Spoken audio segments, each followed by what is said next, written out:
A catastrophic earthquake off the coast of Canada could trigger a second, simultaneous megaquake in California. That is not a movie plot. It is the conclusion of a chilling scientific paper published in May of 2026. A discovery that turned a regional disaster scenario into a potential continental apocalypse. For decades, the entire West Coast has been planning for two separate nightmares. The big one in California, and the even bigger one in the Pacific Northwest. The assumption was always that they would happen decades, even centuries apart. That assumption is now broken. Paleoseismologist Dr. Chris Goldfinger, the lead author of the study, put it in terms that anyone can understand. After discovering geological evidence that the Cascadia Fault and the San Andreas Fault can rupture within hours, even minutes of each other, he said simply, "It's movie territory." What that means is a single, cascading failure event that stretches from Vancouver Island to the Mexican border. A disaster so vast that no state, no province, no nation could possibly respond. If you live anywhere in this region, what is your government's official emergency plan? Let us know in the comments. Because whatever that plan is, it might now be obsolete.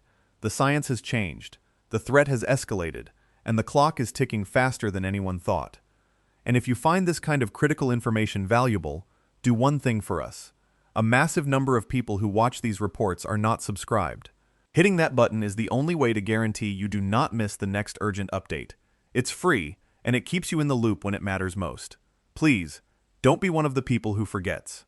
The source of this unparalleled threat has a name: the Cascadia Subduction Zone, a 600-mile-long megathrust fault lurking just off the coast, stretching from northern Vancouver Island in British Columbia all the way down to Cape Mendocino in California. It is the place where a vast slab of the Pacific Ocean floor, the Juan de Fuca Plate, is being relentlessly driven underneath the North American continent, shoved, crushed, and forced into the Earth's mantle. For 326 years, this fault has been completely, unnervingly silent. The two tectonic plates are not sliding past each other. They are physically locked together, stuck, and for 3 centuries, the stress has been building, an immense hoard of seismic energy, waiting for the moment the lock finally breaks.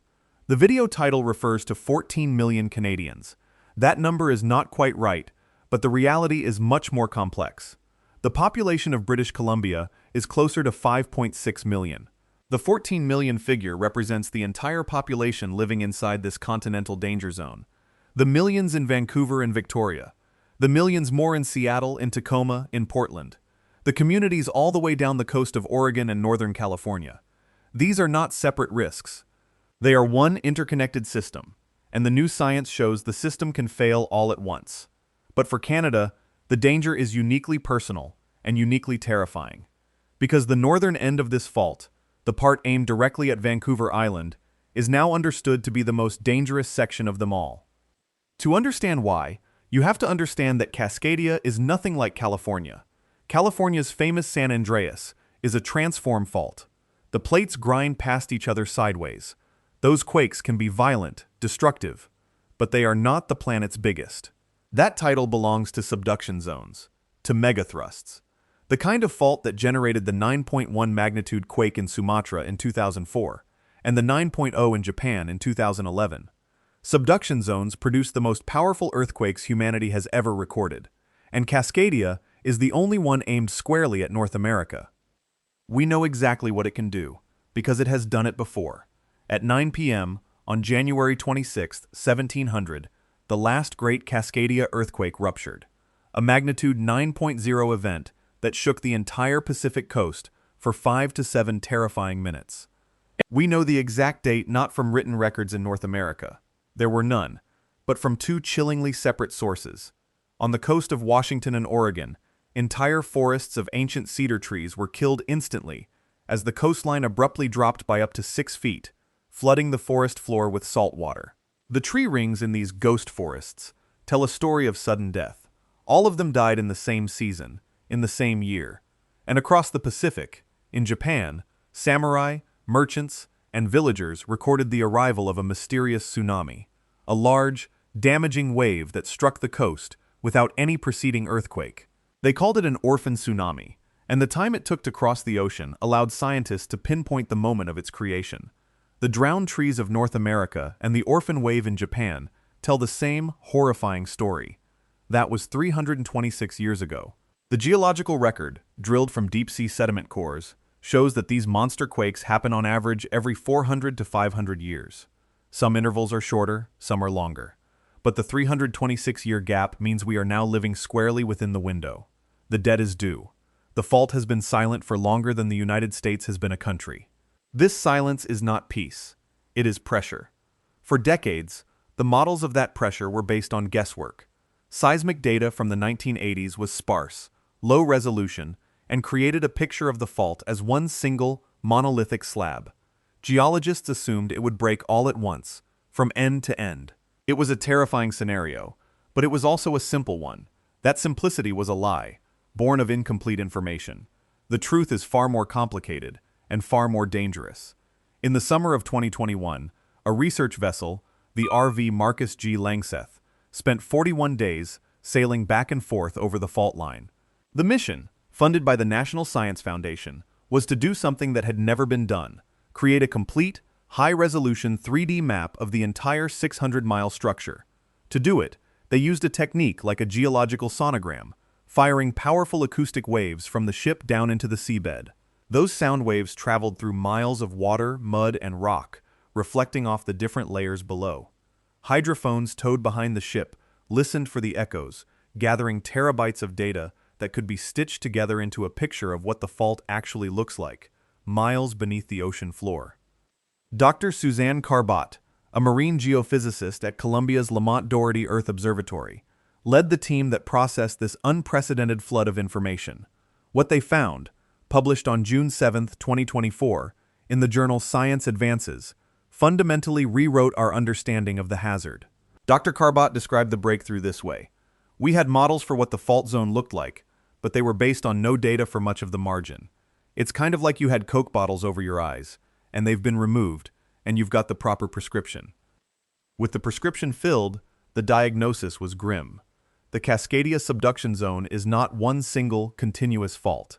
It is broken into at least 4 distinct segments, and the northernmost segment, the one running from the tip of Vancouver Island down the coast of Washington, is different from all the others. The mapping revealed this section to be uniquely flat, smooth, and shallow. Think about that for a second. The models they used for decades were wrong. If you live anywhere in the Pacific Northwest, your city's emergency plan might be based on outdated science. Let us know in the comments if this changes how you view the risk. The conversation is critical. A flatter, smoother fault means the two plates have a much larger area of direct contact. More contact means more surface area to get stuck.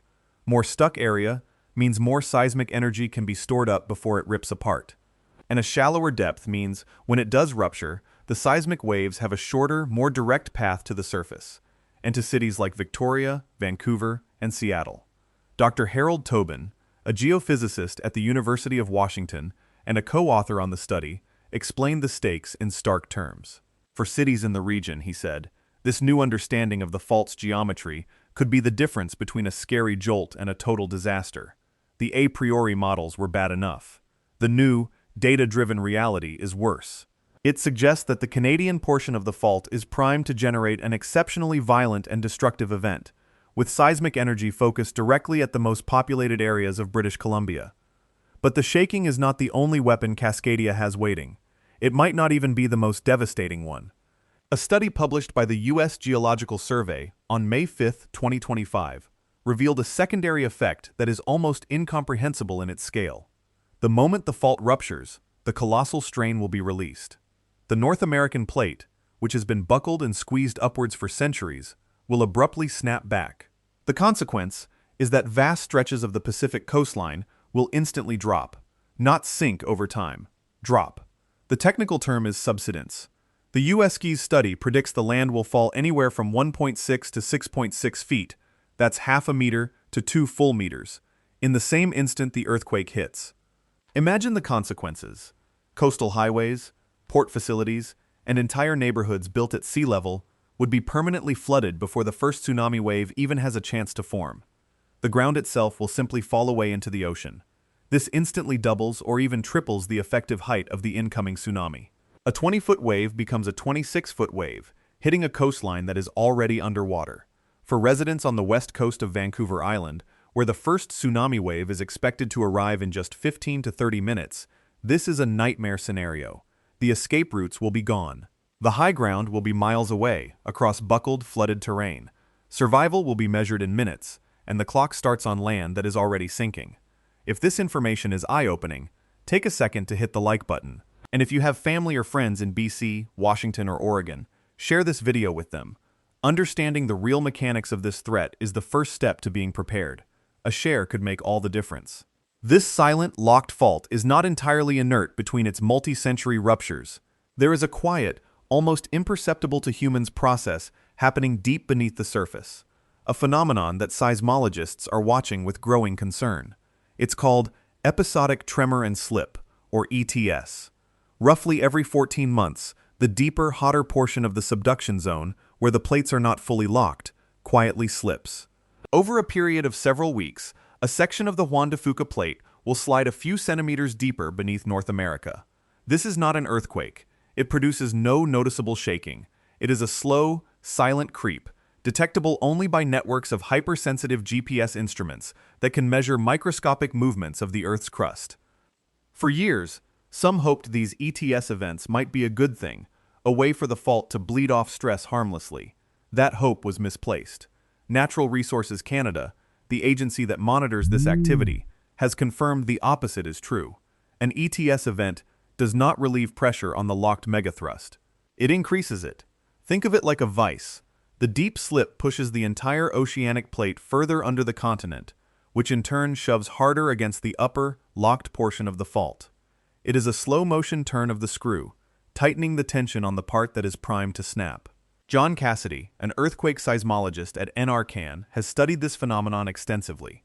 Each 14-month cycle acts as a small push, incrementally loading more strain onto the fault that will one day cause the big one. The silent creep is the loading mechanism for the catastrophic break. Every 14 months, the probability of a great earthquake temporarily spikes. The fault system becomes just a little bit more unstable, a little closer to the breaking point. We are not just waiting for a random failure. We are watching a predictable cycle of escalating stress, a 14-month metronome ticking toward an unknown moment of rupture. This brings us back to the most terrifying discovery of all, the one that connects Canada's nightmare to California's, the one that proves these are not two separate stories. In May of 2026, the scientific world was rocked by the publication of Dr. Chris Goldfinger's work in the journal Geosphere. His team at Oregon State University had found the geological smoking gun, proving that Cascadia and the northern San Andreas fault can rupture together. The discovery was made by analyzing thousands of years of sediment layers drilled from the ocean floor. When a massive earthquake shakes the seafloor, it triggers enormous underwater landslides called turbidites. These slides create a distinct layer of sediment on the ocean bottom. By drilling deep cores and reading these layers like tree rings, scientists can build a precise timeline of prehistoric earthquakes stretching back millennia. And the key to this breakthrough came from an accident. During a research cruise in 1999, a graduate student entered the wrong latitude into the ship's navigation system. The ship sailed 90 kilometers too far south, into territory influenced by the San Andreas fault. When they pulled up a sediment core from that unintended location, they found something astonishing, a sequence of turbidite layers that seemed to match the earthquake history of Cascadia, hundreds of miles to the north. It was the first clue, a ghost in the data. For years, Goldfinger and his team worked to confirm the suspicion. They collected more cores, analyzed the sediment fingerprints, and mapped the deposits. The results were irrefutable. Time after time, over a 3,100-year history, massive turbidite deposits from a Cascadia rupture were followed almost immediately in the geological record by deposits from a northern San Andreas rupture. The evidence suggests that a massive M9 quake on the Cascadia fault can transfer stress southward, triggering a major quake on the San Andreas, a fault already primed and ready to go. The two faults are linked. A rupture on one can set off the other. Goldfinger's quote that this is movie territory is not hyperbole. It's a sober assessment of the consequences. Think what it means. A magnitude 9.0 earthquake devastates Vancouver Island, Victoria, Seattle, and Portland. Bridges collapse. Power grids fail. Communications are severed. the entire region is a mass casualty event. Emergency crews are completely overwhelmed. And then, hours or perhaps just minutes later, a magnitude 7 or 8 earthquake strikes the San Francisco Bay Area. The story repeats. More collapsed bridges, more failed power grids, another mass casualty event hundreds of miles south. In a normal disaster, help comes from outside the affected zone. But in a double disaster, there is no outside. California cannot send aid to Washington because it is dealing with its own catastrophe. Oregon cannot help British Columbia because its own infrastructure is gone. The entire west coast of North America, from Canada to California, becomes a series of isolated disaster islands, cut off from each other and from the rest of the continent. It is a scenario without precedent, a crisis so large it outstrips any modern government's capacity to respond. Look, I know this is the second time I'm mentioning it, but it's that important. Thousands of people are watching this who aren't subscribed. If you've made it this far, this information is clearly relevant to you. Hitting subscribe costs you nothing, but it ensures you're not left in the dark when the next update drops. Please, take 1 second and do it now. For Canada, the specific projections are staggering. In October of 2025, the government of British Columbia published its own exhaustive study, the Disaster and Climate Risk and Resilience Assessment. It modeled the direct impact of a magnitude 9.0 Cascadia quake on the province. The numbers are not abstract. They are a glimpse into a very real future. The report projects more than 3,400 dead, 10,000 injured, and 18,000 buildings damaged or destroyed. That is from a single event, in British Columbia alone. The core of the destruction will come from the shaking itself. Coastal residents will endure 5 to 7 continuous minutes of violent, relentless ground motion. To put that in perspective, the destructive 1994 Northridge earthquake in California lasted for about 20 seconds. The 1989 Loma Prieta quake lasted 15 seconds. Cascadia will last 20 times longer. An eternity of chaos. Buildings that can withstand 30 seconds of shaking will be pulverized after 4 minutes. The soil beneath cities like Richmond and Delta, built on river sediment, will liquefy, turning solid ground into a slurry that swallows buildings and roads whole. The critical bridges and tunnels that connect Vancouver to the rest of Canada will be destroyed, isolating the country's third-largest city. The intricate network of ferries that serves as the lifeblood for Vancouver Island and the Gulf Islands will be crippled, its terminals wrecked by subsidence and tsunamis. For 15 to 30 minutes after the shaking finally stops, a deceptive calm will settle on the coast. That is the window. The only time people on the western shores of Vancouver Island will have to get to high ground. Then the ocean will pull back, exposing the seafloor in a final, terrible warning. And then the first wave will arrive, a wall of water born from a 600-mile-long rupture, moving at the speed of a jetliner. The new science has stripped away any lingering sense of comfort. The comfortable ignorance of the 1980s is gone. Dr. Carbotte's Coke bottle glasses are off. We now see the fault in horrifying, high-resolution detail. We see its 4 segments. We see the unique danger the northern section poses to Canada. We have measured the land as it prepares to drop into the sea. We have detected the quiet, 14-month creep that loads the spring tighter and tighter. And now, we have found the ghost in the geological record, the link to the San Andreas fault, a trigger for a continental catastrophe. The Oregon Department of Emergency Management, using this wealth of new data, has put a hard number on the risk. They estimate there is a 37% chance of a magnitude 7.1 or greater earthquake hitting the Cascadia Zone within the next 50 years. That is a 1 in 3 chance in our lifetime. Those are not the odds of a distant theoretical threat. Those are the odds of an impending, statistically probable event. The question is no longer if Cascadia will rupture. The science on that is settled. The only questions left are when and, with the new discovery of its segmented nature, how. Will one segment go, or will the entire fault unzip from end to end? Will it trigger the San Andreas, or will the San Andreas trigger it? These are the questions that keep seismologists like John Cassidy, Harold Tobin, and Chris Goldfinger awake at night, because they understand what the models are telling them. That the plans we have today, the building codes, the evacuation routes, the emergency services budgets, were all designed for a threat we no longer believe is accurate. They were designed for the blurry, monolithic fault of the 1980s, not the segmented, hyperloaded, interconnected monster we see today. The engineering can be improved. Buildings can be retrofitted. Seawalls can be built. But you cannot retrofit a continent. You cannot engineer your way out of a problem this large. The discoveries of the last few years have shown that the scale of the threat has outpaced the scale of our preparation. The ground beneath the Pacific Northwest is not solid. It is a tectonic weapon, 600 miles long, aimed directly at 14 million people. For 326 years, it has been silently loading. The pressure is mounting, and the science is now clear. The silent fault is slipping. All right, I'm going to sound like a broken record, I get it. But last chance. If you value this, subscribe. It makes a huge difference. Thanks for watching. The clock isn't just ticking.